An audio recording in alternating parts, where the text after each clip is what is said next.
बघा, आज आपण एक नवीन प्रॉब्लेम बघत आहोत. Conversion of partnership firm into limited company. आजच्या प्रॉब्लेममध्ये आपली एक एक्स्ट्रा ॲडजस्टमेंट आहे, ती म्हणजे आहे आपली गुडविलची ॲडजस्टमेंट. तर ह्या गुडविलच्या ॲडजस्टमेंटमध्ये आपण काय शिकणार आहे, तर गुडविल कॅल्क्युलेशन कसं करायचं आहे हे शिकणार आहे आपण गुडविलच्या ॲडजस्टमेंटमध्ये. चला आता आपण प्रॉब्लेम बघूया. बघा, तर प्रॉब्लेम दिलेला आहे आपल्याला. Gauri and Geeta, sharing profit equally, wanted to convert their partnership into limited company. Their balance sheet as on 31st March 2030 was under. Balance sheet दिले आपल्याला, असेट साईड दिले, लायबिलिटी साईड दिले. तर असेट साईडला assets आहेत, liability साईडला liabilities आहेत. तर पहिले ॲडजस्टमेंट बघूया आपण काय दिले, खाली इन्फॉर्मेशन काय दिले. तर goodwill of the firm was to be valued on the basis of twice the average profits calculated on the previous 3 years. Profit which in 2010 rupees 20,000, 2011 rupees 23,000 and 2012 rupees 26,000. After setting aside rupees 5,000 to reserve a fund each year. तर काय सांगितले पहिल्या ॲडजस्टमेंटमध्ये, काय सांगितले तर 3 सूचना दिलेत त्यांनी.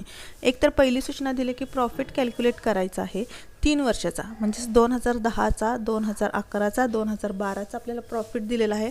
त्याच्यावरून आपण ॲव्हरेज प्रॉफिट काढून आपल्याला काय करायचं आहे, गुडविल कॅल्क्युलेशन करायचं. तर गुडविल कॅल्क्युलेशन कसं करायचं, तर आलेल्या गुडविलचं आपल्याला ट्वाईस करायचं, म्हणजे आलेलं उत्तर असणार आहे आपल्याला त्याला काय करायचं आहे, 2 गुणायचं आहे. नंतर काय सूचना दिली त्यांनी की रिझर्व्ह फंड हा आपला किती आहे, तर प्रत्येक वर्षाचा 5,000 आहे, म्हणजे 3 वर्षाचा रिझर्व्ह फंड आपला होणार आहे 15,000. नंतर बघा काय दिले, दुसरी सूचना बघा काय दिले. The land and building and plant and machinery were taken over on revaluation at rupees 75,000 and 15,000 respectively. म्हणजे लँड अँड बिल्डिंग आहे त्याची किंमत बघा आपली ह्याच्या बॅलन्स शीटच्या असेट साईडला बघा, लँड अँड बिल्डिंगची किंमत आहे आपली 35,000. ती आपल्याला घ्यायची किती आहे, तर 75,000 घ्यायची आहे, म्हणजे 40,000 त्याची किंमत काय झालेली आहे आपली, वाढलेली. त्यालाच आपण काय म्हणतो, ॲप्रिसिएट झालेले. त्याच पद्धतीने आपल्याला काय करायचं आहे, तर प्लांट अँड मशिनरीची पण घ्यायची आहे. प्लांट अँड मशिनरी जर असेट साईडला बघितलं तुम्ही तर किंमत किती दिसते आपल्याला, 10,000 दिसते, आणि ती कितीनं वाढले तर 5,000. त्यामुळे त्याची किंमत आपल्याला घ्यायची आहे 5,000. ही किंमत पण आपल्याला रिव्हॅल्युएशन व्हॅल्यूनुसार घ्यायचं आहे. तर ह्याचा उपयोग आपल्याला कुठं होणार आहे, तर PC कॅल्क्युलेशन करताना ह्या कंडिशनचा आपल्याला उपयोग होणार आहे. नंतर खाली सूचना दिली त्यांनी आपल्याला. Partners were issued 15,000 shares of ₹10 each towards purchase consideration and paid cash for the balance. म्हणजे जी काय आपली PC कॅल्क्युलेट होणार आहे त्यापैकी 15,000 शेअर्स 10 रुपयाला एक याप्रमाणे, म्हणजेच 1,50,000 आपण शेअर्सच्या किमतीत देणार आहे, आणि जो काय बॅलन्स आपला शिल्लक राहणार आहे तो बॅलन्स आपण कॅशमध्ये देणार आहे. त्याच्या खाली एक सूचना दिली अजून एक आपल्याला. द कंपनी टूक ओव्हर लायबिलिटीज. कोणत्या कोणत्या लायबिलिटीज कंपनीने घेतलेल्या आहेत, तर सन्ट्री क्रेडिटर्स घेतले, लोन घेतले, आणि बँक ओव्हरड्राफ्ट पण घेतलेला आहे. Prepare a realisation accounts and partners capital account. म्हणजे इथं आपल्याला फक्त 2च अकाउंट कॅल्क्युलेट करायचे आहेत, एक रिअलायझेशन अकाउंट आणि पार्टनर्स कॅपिटल अकाउंट. तर आता सुरुवातीला आपण बघूया की गुडविल कॅल्क्युलेशन कसं करायचं, कारण PC काढण्यासाठी आपल्याला सर्व असेट्स लागणार आहेत. त्यामुळे सुरुवातीला आपण गुडविल कसं कॅल्क्युलेट करायचं आहे ते बघूया. तर बघा इथं आपल्याला गुडविल दिसतं कॅल्क्युलेशन केलेलं. तर आपल्याला प्रॉब्लेममध्ये देताना दिलेलं आहे की प्रॉफिट दरवर्षीचा दिलेला आहे. तर कधीपासून दिला आहे, 2010 पासून दिलेला आहे आपल्याला प्रॉफिट. 2010चं प्रॉफिट दिलेलं आहे 20,000, 2011चा दिलेला आहे 23,000, आणि 2012चा दिलेला आहे 26,000. ह्या तिघांची टोटल केली असता आपलं प्रॉफिट येतं 69,000. 3 वर्षाचा प्रॉफिटची बेरीज आपली येते 69,000. आणि त्यात आपल्याला दुसरी सूचना दिलेली आहे की रिझर्व्ह फंड प्रत्येक वर्षाचा 5,000 आहे.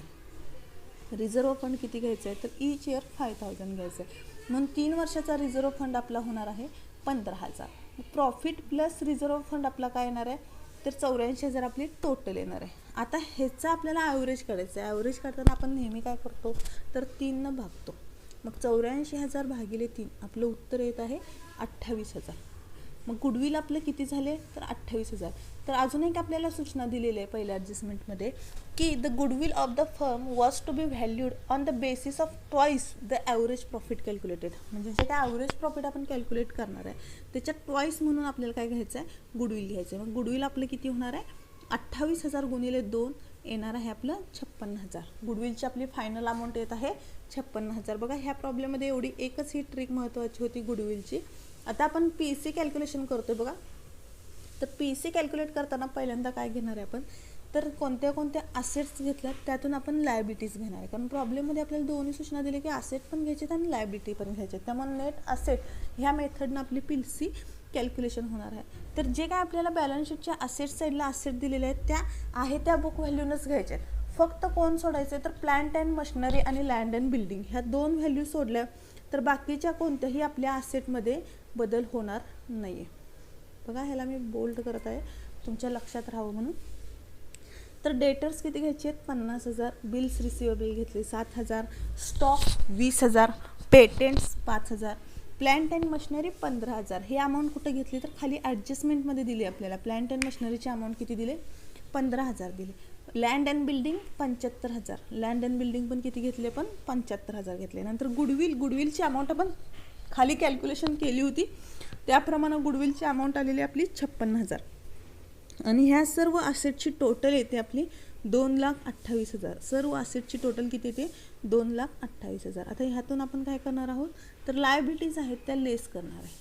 कोणत्या कोणत्या लायबिलिटीज आहेत तर लायबिलिटीजची अमाऊंट घेताना आपल्याला बुक व्हॅल्यूलाच घ्यायचे. जे काय आपल्याला बॅलन्स शीटच्या लायबिलिटी साईडला लायबिलिटी दिसतात ते सर्व लायबिलिटी घेतलेल्या आहेत, क्रेडिटर्स घेतलेले आहेत, लोन घेतलेलं आहे आणि बँक ओव्हरड्राफ्ट पण घेतलेलं आहे. मग त्याच्या किमतीमध्ये काही चेंज होणार नाही. तर क्रेडिटर्सची किंमत आहे 27,000, लोनची किंमत आहे 25,000, ओव्हरड्राफ्टची किंमत आहे 10,000. म्हणजे लायबिलिटीची टोटल येते आपली 62,000 येते.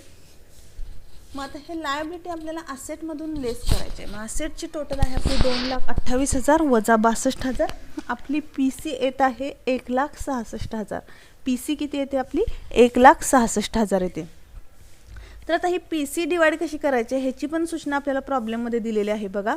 तर इथं शेवटला दिलेलं आहे त्यांनी the partners were issued 15,000 shares of ₹10 each towards purchase consideration and paid cash for the balance. म्हणजे 15,000 शेअर्स 10 रुपयाला एक याप्रमाणे आपण काय करणार आहे 1.5 लाख अमाऊंट आहे ही कशी करणार आहे शेअर्समध्ये डिस्चार्ज करणार आहे आणि जी रिमेनिंग अमाऊंट असेल ती कशी करणार आहे कॅशमध्ये करणार आहे.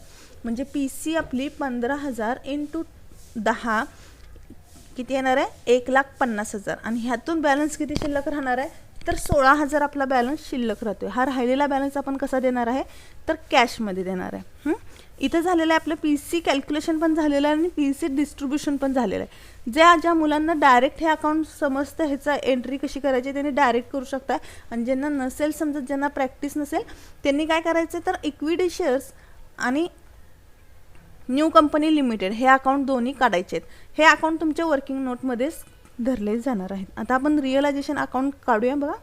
रिअलायझेशन अकाउंटच्या डेबिटला आपण नेहमीप्रमाणे काय करणार आहे तर ज्या बुक व्हॅल्यूला असेट्स आहेत त्याची बुक व्हॅल्यूज घ्यायची आपण. म्हणजेच बॅलन्स शीटच्या असेट साईडला ज्या असेटच्या किमती आहेत त्याच असेटच्या किमती आपण काय करणार आहे रिअलायझेशनच्या डेबिटला घेणार आहे.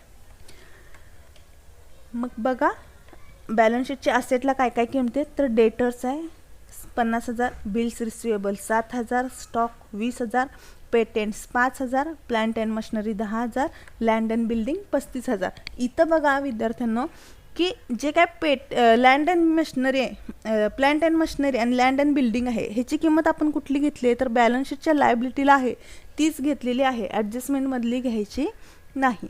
नंतर आपण रिअलायझेशनच्या क्रेडिटला काय काय नोंदवतो तर क्रेडिटला आपण लायबिलिटीज आणि जी काय आपली पी सीचं कॅल्क्युलेशन असेल ती नोंदवतो.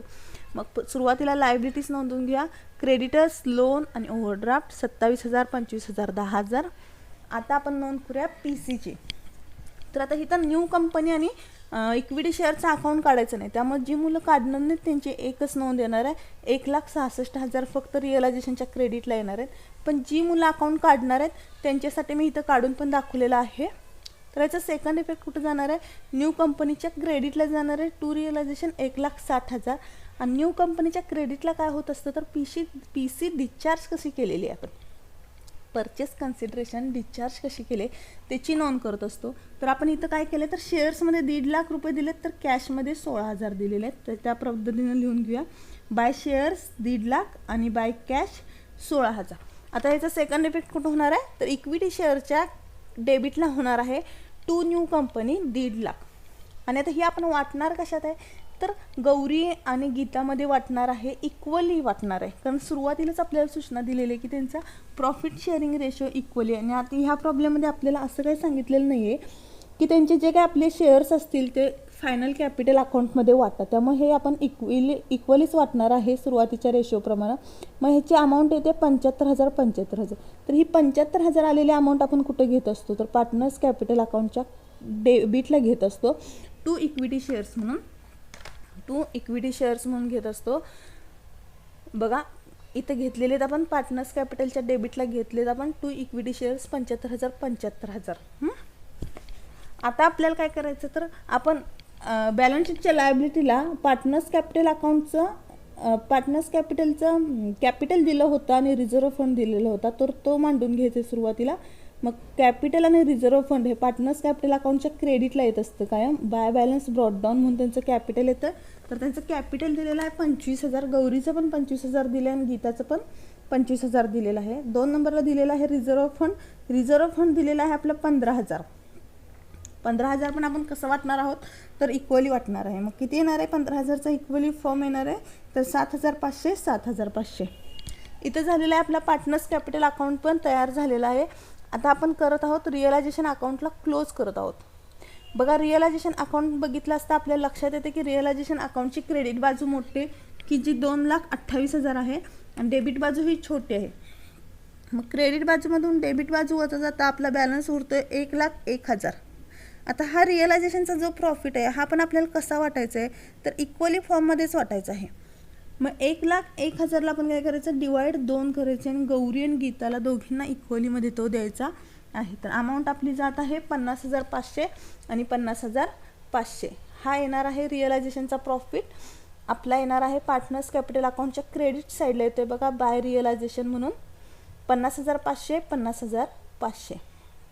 आता इथं आपल्याला फक्त पार्टनर्स कॅपिटल अकाउंट क्लोज करायचं आहे, आपल्याला कॅश अकाउंट कॅल्क्युलेशन करायचं नाही आहे. तर पार्टनर्स कॅपिटल अकाउंट क्लोज करताना आपल्या लक्षात येते दोघींची पण क्रेडिट बाजू मोठी आहे, डेबिट बाजूला बॅलन्स शिल्लक राहणार आहे. दोघींची क्रेडिट बाजू ही 83,000 झाली.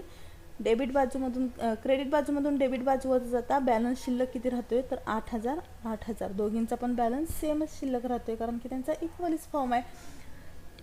अशा रीतीने आपला पार्टनर्स कॅपिटल अकाउंट पण क्लोज झालेला आहे.